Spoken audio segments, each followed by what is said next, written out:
공포카페 일본 투채널 괴담. 고속도로 옆에 있던 민가. 예전 대학생 시절 취미로 특별히 목적지를 정해두지 않고 차를 끌고 멀리 나가곤 했을 때 겪은 이야기입니다. 이때도 취미로 저 혼자 차를 운전해서 고속도로를 달리다가 문득 아무것도 쓰이지 않은 출구 간판을 우연히 발견했고 충동적으로 그곳에 가보기 위해 핸들을 꺾었습니다. 그 방향으로 들어가 한참을 운전해도 주택지와 다소 거리가 있는 산속이라 휴게소나 주차구역도 한참을 운전해도 나오지 않았고, 이 지역에는 민가도 딱히 보이지 않아서 제 차 외에는 주위에 다른 차는 보이지 않았습니다. 하지만 주변 자연 경관이 좋아서 기분이 좋았던 탓인가 그쪽 출구 쪽으로 나가려고 간판을 따라 잠시 나아가니 고속도로임에도 불구하고 도로 바로 양쪽에 민가 몇 채가 있었습니다. 고속도로에 왜 민가가 있냐? 놀란 저는 마침 주변에 다른 차들도 없었기에 속도를 줄여서 천천히 그 주변을 돌아보며 운전했습니다. 자세히 살펴보니 아무래도 그곳은 일종의 마을인 것 같았습니다. 수십 채의 집이나 용도를 알 수 없는 건물이 밀집해 있는 장소로 보였고요. 그렇게 주변을 돌아보니 바로 눈앞에는 문제가 있는 차들을 위한 카센터가 보였고, 그 옆에는 주차할 수 있는 공간이 보였습니다. 호기심에 주차 공간 근처로 가보니 음료 자판기가 보였습니다. 평소 취미생활 때문에 차 안에 쌍안경을 구비해 두고 있었습니다. 그래서 저는 그 공간에 차를 세우고 깜빡이를 켜놓은 뒤 자판기에서 음료를 뽑으면서 잠시 동안 근처 민가 쪽을 쌍안경으로 관찰하기 시작했습니다. 일단 먼저 자판기에 돈을 넣고 핫초코 버튼을 눌렀습니다. 그런데 뜬금없이 탄산 레몬 주스가 나왔습니다. 그때까지는 주변을 살펴본다는 호기심으로 가득 차 있었지만 평소 속이 좁았던 저는 다른 음료가 나온 것에 순간 불쾌해져서 와, 이걸 이 시간에 어디에 가서 말하냐? 주변에 카센터 사장님은 안 계시나? 라고 생각했습니다. 그래서 자판기 주변에서 연락처를 찾아보니 전화번호는 없었고 주소 하나가 적혀 있었습니다. 주소를 자세히 확인해보니 아무래도 이 주소는 이 주변 일대인 것 같았습니다.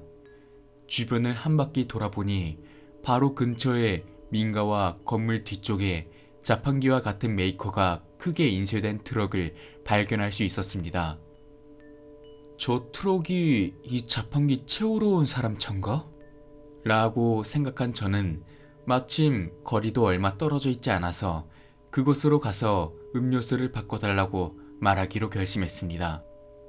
트럭 쪽으로 걸어가면서 민가가 모인 쪽도 한번 살펴봤지만 그쪽에서는 사람이라곤 한 명도 찾을 수 없었습니다. 그러다 그 민가들 중에서 집 한 채 정도 조금 높은 장소에 유난히 큰 4층 사각형 집이 눈에 들어왔습니다. 전 아무 생각 없이 들고 있던 쌍안경으로 그곳을 들여다보았습니다. 그런데 그곳 옥상에 사람이 한 명 서 있는 게 보였습니다.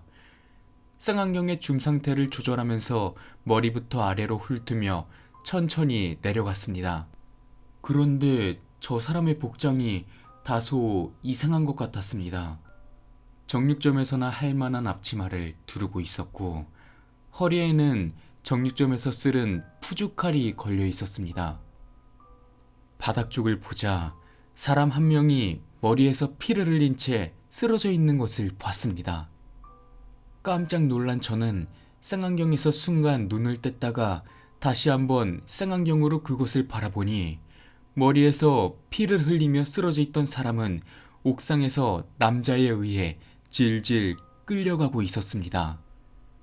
멀리서 보면 잘 보이지 않았지만 쌍안경으로 보면 머리에서 피 흘리는 사람을 질질 끌고 가는 것이 보이니 순간 너무 무서워서 온몸이 굳어버렸습니다. 소리를 지르고 싶을 정도로 긴장되기 시작했지만 그때 주변의 다른 민가 매체에서 거의 동시에 문을 열고 남자 몇 명이 나오는 것이 보였습니다. 다행히도 거리가 있었기 때문에 다들 이쪽을 보지는 않았습니다.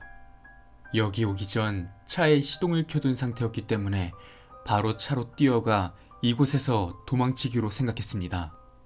그렇게 운전을 해서 도망치기 시작했는데 이 장소에서 불과 50m 떨어진 곳에 바로 고속도로 톨게이트가 있었습니다. 그 안에 사람이 없어 잠깐 놀랐지만 알고 보니 하이패스였더라고요. 그것을 보자마자 바로 저는 그 고속도로를 빠져나왔습니다. 백미러로 뒤를 돌아보지도 않고 무작정 달렸습니다. 이윽고 지극히 평범하고 작은 동네에 도착할 수 있어서 안심했고 저는 제가 목격한 것을 바로 그곳 경찰에 신고했습니다. 처음에 얘기를 들은 경찰은 제 말을 믿어주지 않았습니다. 그 고속도로에 민가가 있는 것은 맞지만 버려진 지 한참 돼서 살은 사람이 아무도 없다고 했습니다. 하지만 저의 거듭되는 강력한 주장에 마지못한 얼굴로 확인을 해보겠다며 잠시 기다리라고 하고는 경찰 몇 명이 그곳으로 향했습니다. 이 이후에 경찰들이 그곳에 도착했는데 사람은 없었으나 그곳에서 식칼들과 혈흔등이 발견됐습니다. 그래서 대도시의 경찰 쪽으로 지원을 요청했고 과학수사까지 오며 조사를 하자 신원을 알 수 없는 여러 사람의 혈흔등이 나와서 수사를 진행할 것이란 대답을 들을 수 있었습니다. 다만 이 일 자체는 제가 대학생 시절 겪은 일인데 몇 년 후 직장을 다니는 지금까지도 뚜렷한 해결은 되지 않았습니다.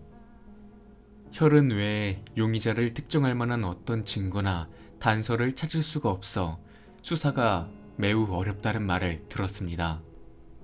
또 그 민가 자체는 서류상으로도 예전에 소멸한 지역으로 지도에서도 공식적으로는 저 민가는 사라진 곳이라는 말만을 들었습니다. 이 일을 겪은 이후로 저는 더 이상 홀로 여행하는 취미는 즐기지 않게 되었습니다.